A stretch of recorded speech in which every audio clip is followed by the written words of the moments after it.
సాయంకాల సమయమునకు ఈ పునరుద్ధాన శుభములతో దేవుడు నుండాలుగా దీవించి ఆశ్రయించినగాక. మరి ఈ సాయంకాల సమయానికి ఏర్పాటు చేయబడిన లేఖన భాగము 50 గ్రంథం 2వ అధ్యాయము 12వ వచనం నుంచి కొన్ని మాటలు మనము ధ్యానం చేస్తాం కదా.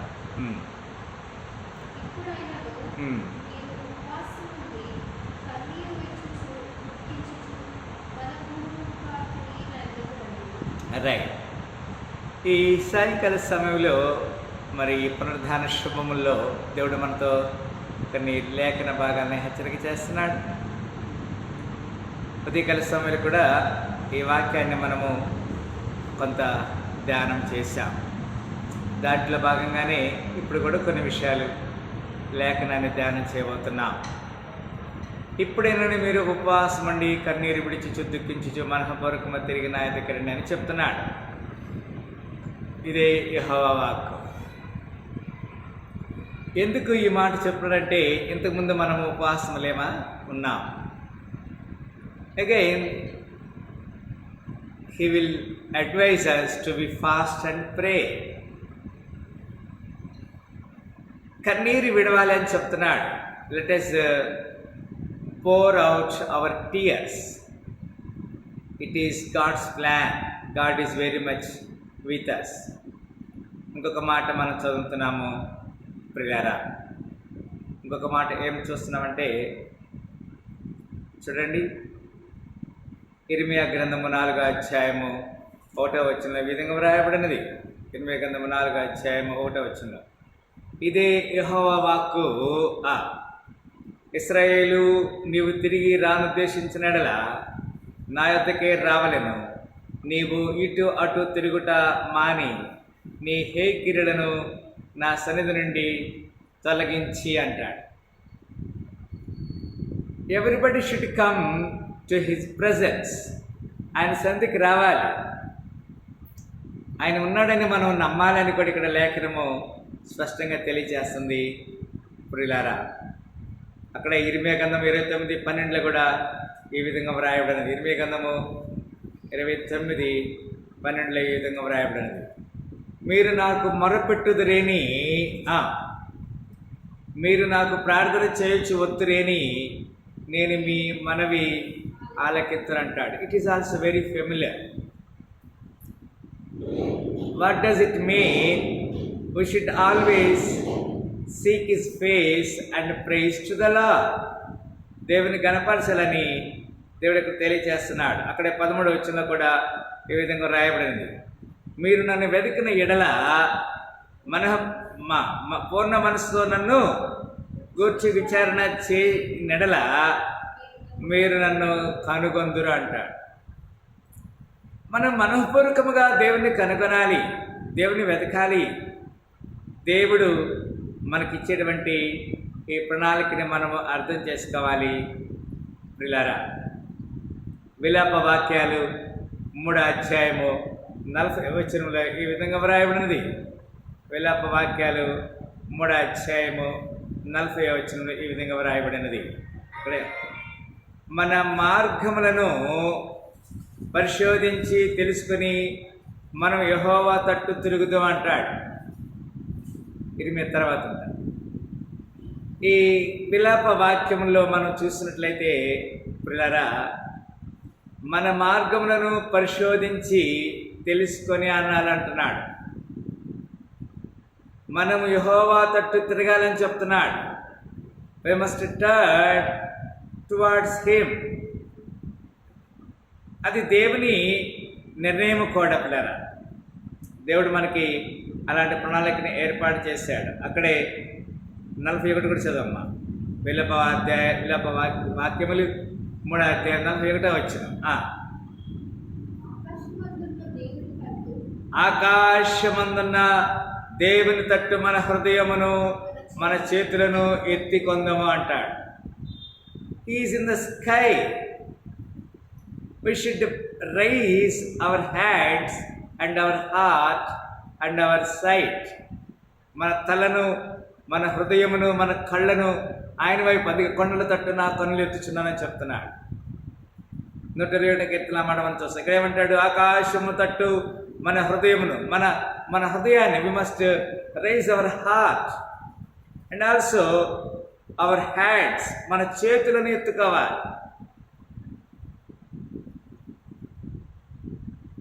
దేవుని ప్రణాళికను మనం అర్థం చేసుకుంటున్నాం. విస్తార పంట పొలము నుండి కష్టించి పని చేయనిమ్మో, ఆహా కన్నీటితో విత్తు మనసు, కలకాల మరి నాకు వసగో, ఆగిపోక సాగిపో, ప్రయసతోనిగా పని చేయనిమ్మో, ప్రతి చోట నీ సాక్షిగా ప్రభువా నన్నుండనిమ్మయా. ఇదిగో దేవా నా జీవితం, ఆపాదమస్తకం నీకంకితం. ఆకాశమందున్న దేవుని తట్టు మన హృదయమును, మన చేతుని ఎత్తుకోవాలి. ఆయన్ని మనం చూడాలి. అంతమాత్రమే కాదు, ఇక్కడ చక్కని మాట మనం చూడగలుగుతున్నాం. హోషేయ గ్రంథము 6వ అధ్యాయము 1వ వచనం ఈ విధంగా వ్రాయబడినది. హోషేయ గ్రంథము 6వ అధ్యాయము 1వ వచనం విధంగా వ్రాయబడినది. ఇక్కడ ఏమంటాడు?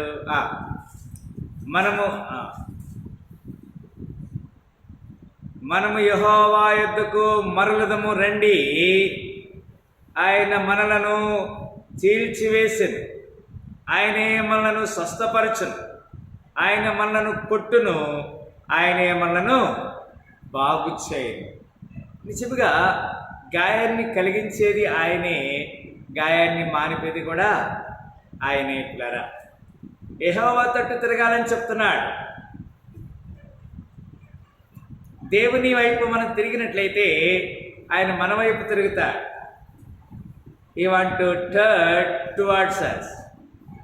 మనం యెహోవా యొద్దకు మరలుదము రండి, ఆయన మనలను చీల్చివేసెను, ఆయనే మనలను స్వస్థపరచును, ఆయన మనలను కొట్టును, ఆయనే మనలను బాగు చేసెను. He will be making us pure. He want to pure, make us pure.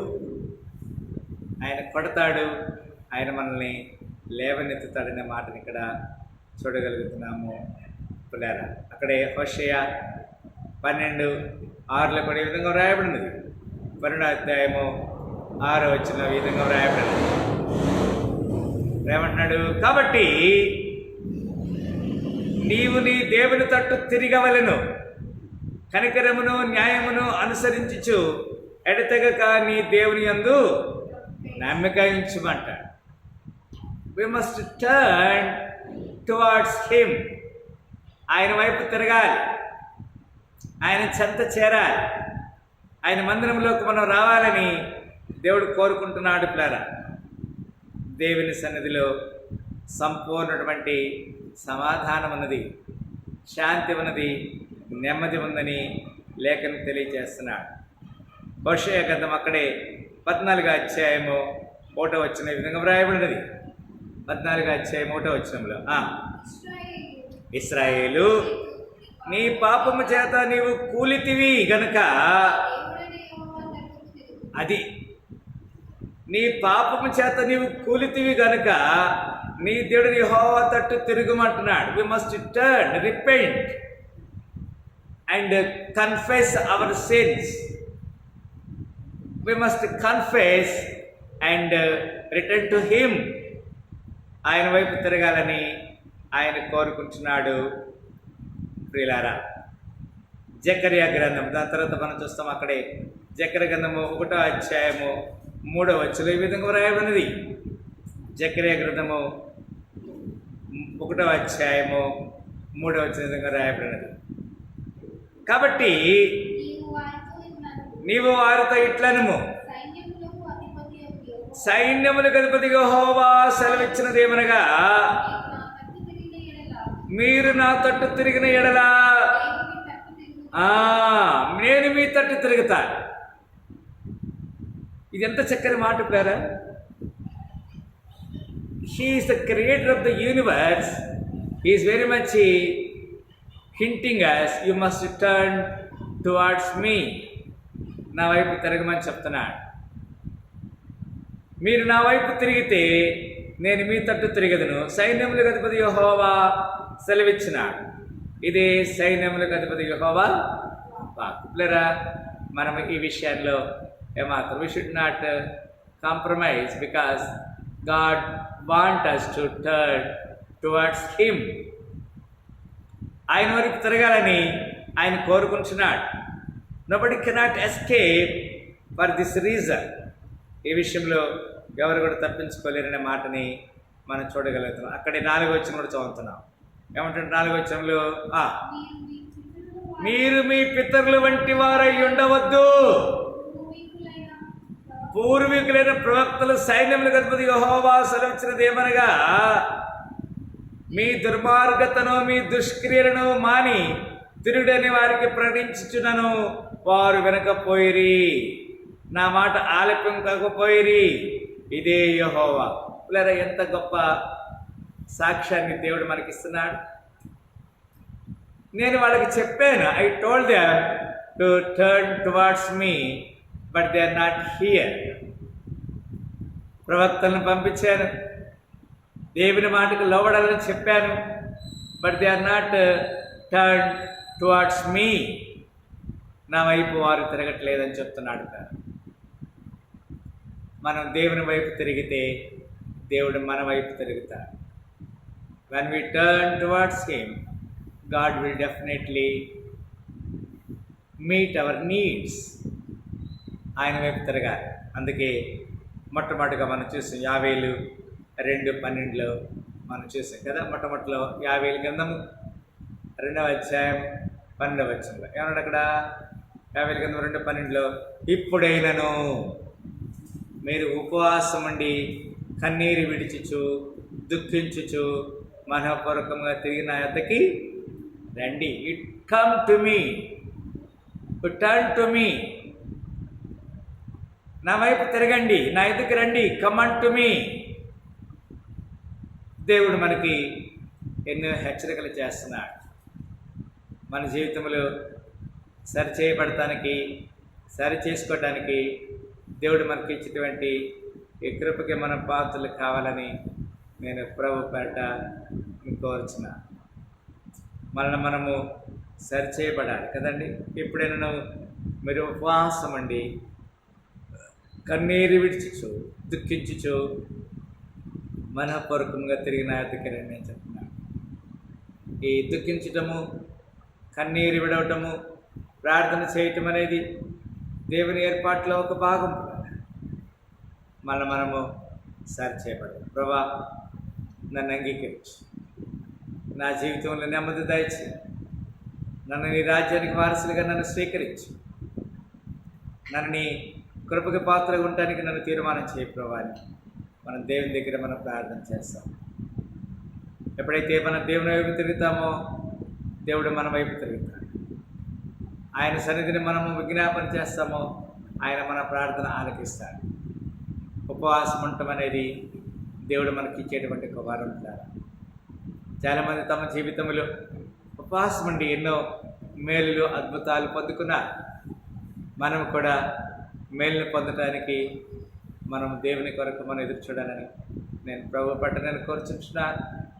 మన జీవితాలు సరిచేయబడతాయి. దేవుడు మనకి ఇచ్చిన గొప్ప భాగ్యం. అవును, కొన్నిసార్లు మనము మన యొక్క ఆత్మీయ జీవితంలో పాదాల కొలతలో ఉన్నామేమో, లేకపోతే మోకాళ్ళ లోతులో ఉన్నామేమో. అట్లా కాదు, మోకాళ్ళ లోతు సరిపోదంటున్నాడు, పాదాల కొలత సరిపోదు. కానీ ఈతలో మునగాలని చెప్తున్నాడు. మరలోతు అంత మాత్రం కాదు, మరి ఇంకా భుజములలో తేలి తేలి ఆడాలని చెప్తాం. మనల్ని మనము సరి చేయబడదాం. ఆత్మీయ జీవితంలో ఏ విధంగా మనం ఉన్నామో, ఏ విధంగా మనం కట్టుకుంటున్నామో మనం సరి చేయబడాలని ప్రభు పట్ల నేను కోరుకుంటున్నాను. ఈ సాయంకాల సమయంలో అవును ప్రభా, నేను నీ రాజ్యానికి వారసులుగా ఉండే కృప నాకు దయచే కదా. పాదాల కొలత సరిపోదయ్యా, మొఖాళ్ళ లోతు సరికాదయ్యా, పదాల కొల్లత సరిపోదయ్యా, మొఖాళ్ళ లోతు సరికాదయ్యా, ఈతల మునిగి తేలాలయ్యా, ఈతల మునిగి తేలాలయ్యా, తేలి తేరి ఆడాలయ్యా, తేలి తేలి ఆడాలయ్యా, రెండయ్యా బతుకుడా, రెండయ్యా బతుకుడా, ఎండని జీవ నదిలాగా, ఎండని జీవ నదిలాగా, జీవజలమా జీవజలమా ఆత్మనాథుడా, ఎండని నదిలాగా రమ్ము బోధక, ఎండని నదిలాగా రమ్ము బోధక, ఎండని నదిలాగా రమ్ము బోధక. ప్రార్థన చేస్తాం. మనందరం తలొచ్చుకుంటైతే 50 గంధం 2 చెప్పిన మాట ద్వారా మనం హెచ్చరిక చేస్తాం.